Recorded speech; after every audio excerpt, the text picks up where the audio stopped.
സാക്ഷ്യവുമായി പോയിടാം നാം യേശുവിനായി സാക്ഷികളായിടാം പോയിടാം നാം. From the book of Tobit, chapter 14, verses 1 to 7.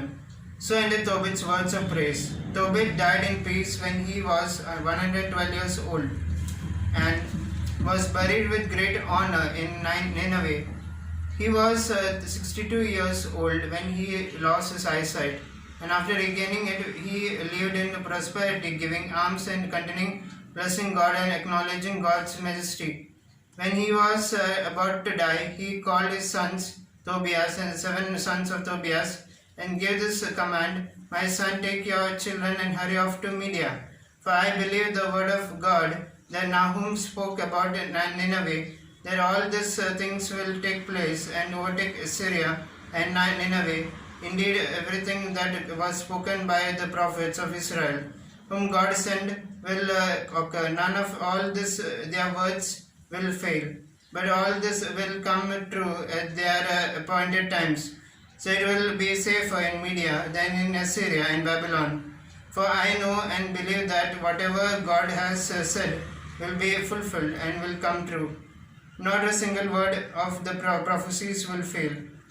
All of our kindred inhabitants of all the land of Israel will be scattered and taken as captives from the good land, and the whole land of Israel will be desolate. Even Samaria and Jerusalem will be desolate, and the temple of God in it will be burned to the ground, and it will be desolate for a while.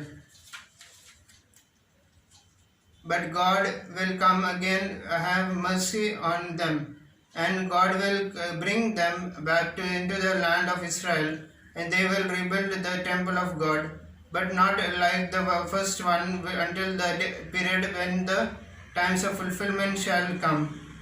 After this, they will all will return from their exile and will rebuild Jerusalem in splendor, and in it the temple of God will be rebuilt, just as the prophets of Israel have said concerning it. Then the nations in the whole world will all be converted and worship God in truth.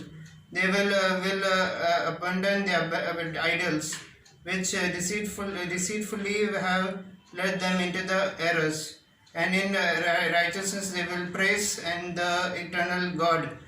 All the Israelites who are saved in those days and are truly mindfully of God will be gathered together.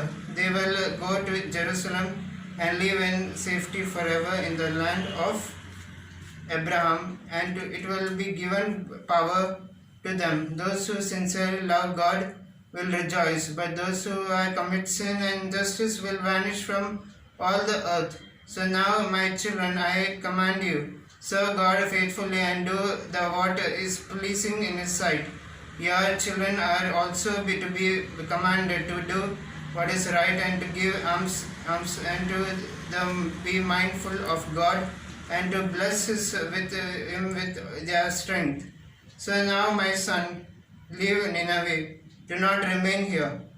On whatever day you bury your mother besides me, do not stay overnight within the confines of the city. For I see that there is much wickedness within it, and that much deceit is practiced within it. While the people are without shame, see, my son, what Nadab did to Ahikar, who had reared him. Was he not while still alive brought down into the earth? For God repaired him to his face for this shameful treatment. Ahikar came out into the light, but Nadab went into the eternal darkness because he tried to kill Ahikar. Because he gave alms, Ahikar escaped the fatal trap that Nadab had set for him. But Nadab fell into it with himself and was destroyed. So now, my children, see what almsgiving accomplishes, and what injustice does it brings death. But now my breath fails me.